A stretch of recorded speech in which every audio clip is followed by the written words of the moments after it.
Welcome back to our ServiceNow GRC series.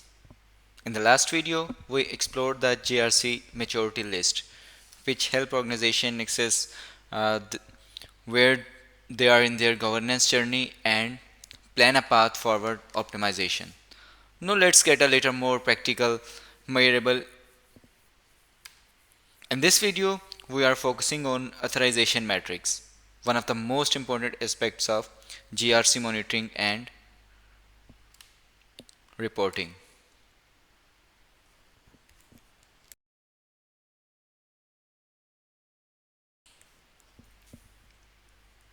Purpose of authorization metrics.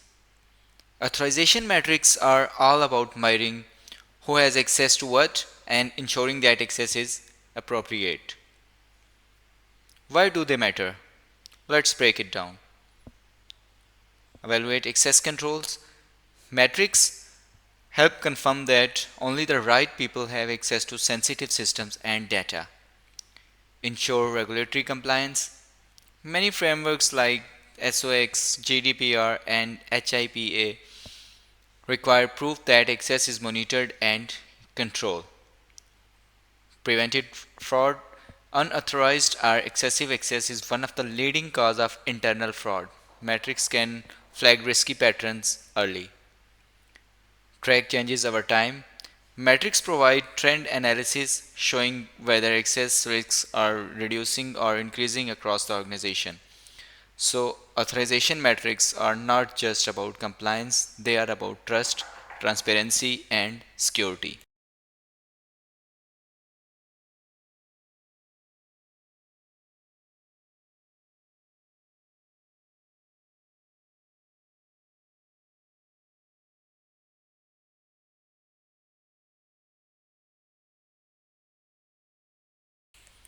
Now let's talk about the practical metrics you can track within the ServiceNow GRC. User access counts. Monitor how many users have access to specific application or data sources. High number may indicate overexposure. Segregation of duties violations. For example, if the same user can both create and approve financial transactions, that's a conflict of interest. ServiceNow can flag these violations. Access request turnaround. How long does it take to approve or deny access request? This metric shows whether the access governance process is efficient. Policy exceptions. Track how often access rules are bypassed through exceptions approvals. A high number could indicate weak controls.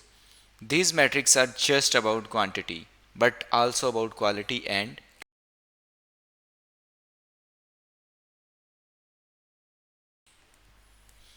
data sources. Authorization metrics are only as reliable as the data feeding them.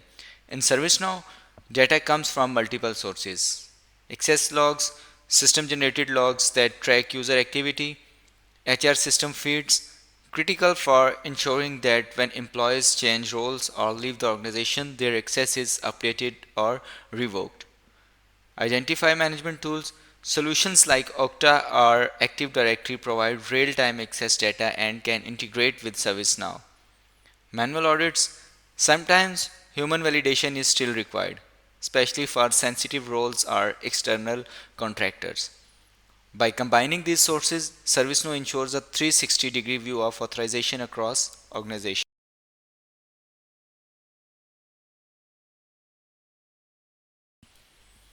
Reporting and dashboard. Finally, how do we present these metrics in a way that's useful for decision makers?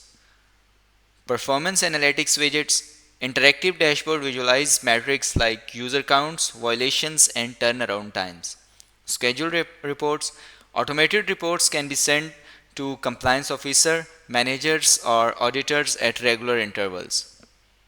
KPI targets. Set threshold, for example, access requests should be resolved within 48 hours and measure against them. Exception alerts. Real-time alerts notify stakeholders when violations or unusual access patterns occur, enabling faster response. This ensures that authorization metrics are not just data points but actionable insights. To summarize, authorization metrics serve the dual purpose of ensuring compliance and preventing fraud. In ServiceNow, key metrics include user access count, segregation of duties violations, request turnaround, and policy exceptions. Data comes from logs, HR feeds, identify tools, and audits. And finally, dashboard and alerts make these metrics actionable and transparent.